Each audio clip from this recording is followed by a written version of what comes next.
Hi, Rod Fleming in the Philippines here.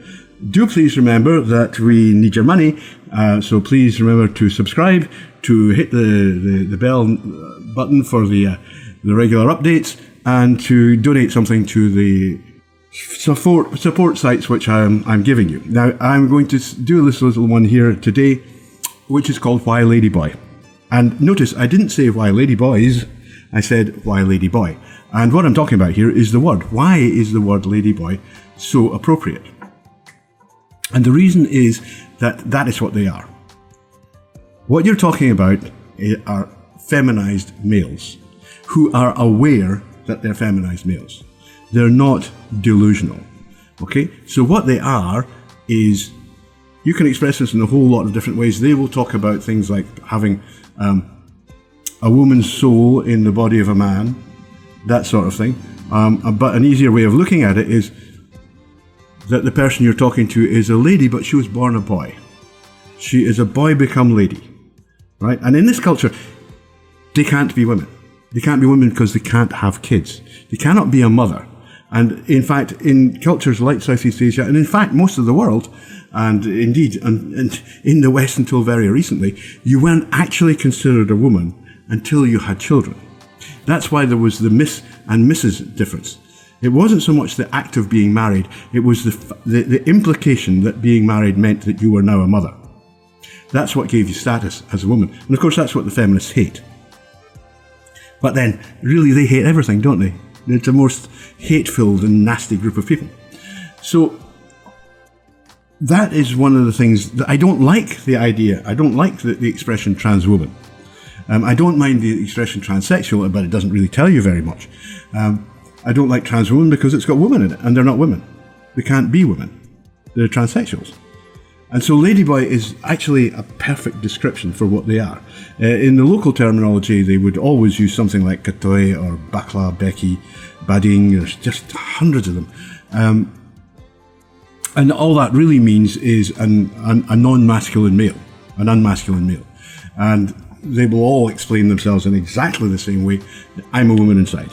Okay, my interior is a woman, and I make my exterior to come into line with that, so that I appear to be what I am. I believe myself to be. I feel myself to be. And the fact is that some of these are the most beautiful ladies on the planet.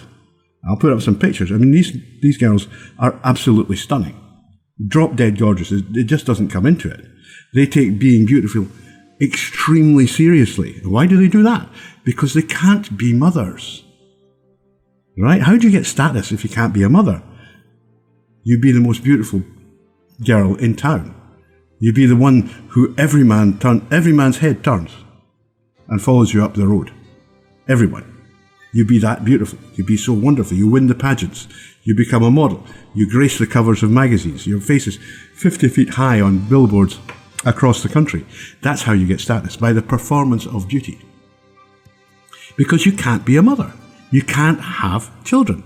I mean, I know girls who are adoptive mothers. They've adopted children and they're incredibly happy and they're lovely girls. They make great mothers. But they still know they didn't actually make that baby. And so they're still not on that level. But they can access privilege and status by being beautiful. And those adoptive mothers, by the way, they're pretty damn good looking, to put it mildly. It's one of these things. There is no point in being an ugly ladyboy unless you do a comedy act. I mean, quite honestly, what would the point be? You might as well just stay a gay boy, which would also be called a ladyboy, but that's a different thing. You might as well just stay male presenting, masculine presenting. Why bother going to all the trouble of growing your hair, getting the makeup, and a lot more, maybe the surgeries, the hormones that you've been taking since you were 13. Why do all that if you're a pig? There's no point. It's just no point. So, people talk about how the ladyboys are self-selecting. Well, that is to an extent true. No person who could be called gay, if you like, would actually become would present as a woman if that presentation was a failure. If he was ugly, it'd be like, why would you do that? Why waste your time? There's no point in you trying to do that. If you can't be beautiful, forget it. And so, yeah, in some ways, this is quite harsh, because only the beautiful ones, only the passable ones, actually do it. That's why you very rarely see non-passing ladyboys. It's quite unusual. Most ladyboys will fool a Westerner, no trouble at all. They might not fool a local, but they'll fool a Westerner, because they just wouldn't do it if they weren't that good looking. So this idea, this term ladyboy, I mean, it gets a lot of flack from the people in the West who are basically autogynephilic transvestites, many of whom look uglier than a horse's back end. In fact, most horses have better looking back ends than they do, than their faces. I quite like horses, by the way, and they're prettier than a significant number of these autogynephilic transvestites. If we look at someone like Davy Hayton, I mean, my goodness, that ain't no oil painting. You know, that person would never have done that. They wouldn't have done that here. They were just going, what is the point? I can't be beautiful. I'm too old. I'm too ugly. It just ain't going to, and I'm too masculine. It just ain't going to work. So forget it. And that's what they do. They forget it. That's why, you know, you see the ladyboys and they're gorgeous. And there are so many of them because that space is open to them. There's no point. You know, okay, so the so-called, it's not really, but the so-called egalitarian model does exist in certain class groups in Southeast Asia, but they're very, very westernized. In the traditional society, no, I mean, what's the point of being, there would be no point in presenting masculine, you know, if you wanted men. I mean, because men are just going to go, I'm not having you, you're a boy. But if you go out and you've got your makeup on, you've got a nice dress, a nice pair of shorts, that's sometimes all it takes, and you've got good legs, bingo, you're going to hook a man. As long as you're young.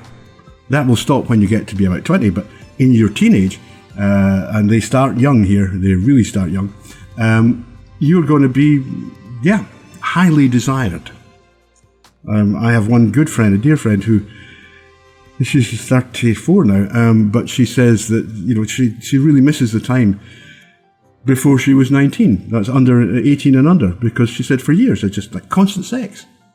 I just couldn't, everywhere I went, anything I went out, you know, it was like, you know, there were guys after me, and she remains, and was then a very striking looking girl.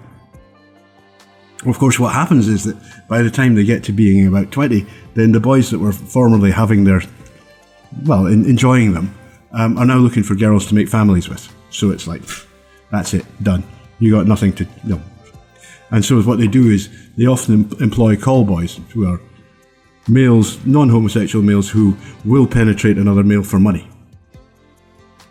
Okay, so that's why ladyboy, that's why I like the term, that's why I'm not going to stop using it, by the way.